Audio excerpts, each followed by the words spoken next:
Your father-in-law is obviously Narayana Murthy. Everyone, he's a household name in India. Tell me, Rishi, when you told when you told him about your decision to get into politics, what was his reaction? He was excited.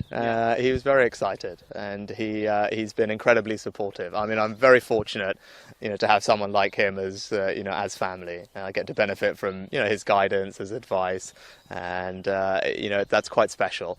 To have that and to have his support. So I feel very fortunate, really. I mean, it's obviously very intimidating as well. Yeah. So there's that as well. But net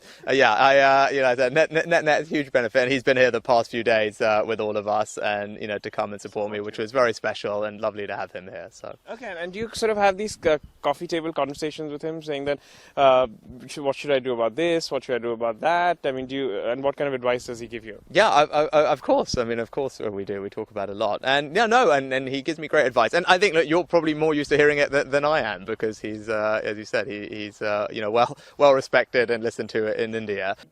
It's been reported that you've got family links to Russia, that your wife apparently has a stake in the Indian IT consultancy firm Infosys. They operate in Moscow. They have an office there. They have a delivery office there. They've got a connection to the Alpha Bank in Moscow. Are you giving advice to others that you're not following in your own home? It's not. I'm an elected politician, and I'm here to talk to you about what I'm responsible for. My wife is not. She is not, but equally, if you as a country, we are asking taxpayers to fund the UK's support for Ukraine. We're asking people in the UK to give their homes up to Ukrainian refugees, whereas it appears your family potentially could be benefiting from Putin's regime. No, I don't think that's the case. And as I said, the operations of all companies are up to them. We've put in place significant sanctions, and all the companies that we are responsible for are following those, as they rightly should, sending a very strong message to Putin's aggression. Do you know if Infosys is? I have absolutely no idea, because I have nothing to do with that company. Mr Speaker, the Chancellor has asked businesses to think very carefully about any investments that would in any sense support Putin and his regime. However, this is pretty hypocritical, given he and his family are still making millions from Infosys, a company still trading out of Moscow. We need to be united in our opposition to Putin. It cannot be one rule for us and another for the Tory elite. Order. We can't use the word hypocritical against the Chancellor. No, just withdraw it. That'd be great. I withdraw it. Thank you, Mr Speaker. I withdraw that. But I would like to ask if there will be an investigation, or if there has been an investigation, into whether the ministerial code has been broken in this instance, and outline what action will be taken given the Chancellor's failure to declare his family's huge shareholdings in this company. Thank you.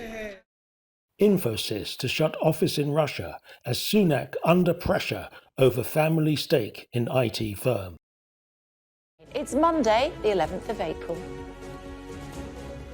I am confident, the Chancellor writes to the Prime Minister, for an investigation into his own financial affairs after days of questions over his wife's tax status and his US green card.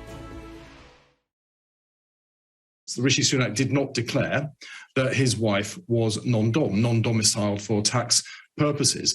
Now, under the ministerial code, there is not allowed to be a conflict of interest, or even a perceived conflict of interest. So Rishi Sunak, putting through the finance bill this year, made changes in it that benefit wealthy non-doms. He should not have taken part in that decision, given that his wife, his household income, may have benefited from it. It's not clear that he did withdraw from taking that decision. It wasn't possible for people to scrutinise it because he hadn't made the declaration. That's why it matters. A second point, Kay, is that he also failed to declare his wife's £690 million shareholding in an IT company called Infosys. Now, from the research that we've carried out, Infosys had 15 at least one-to-one meetings with senior ministers, including the Prime Minister, as a result of which they were awarded multi-million-pound contracts.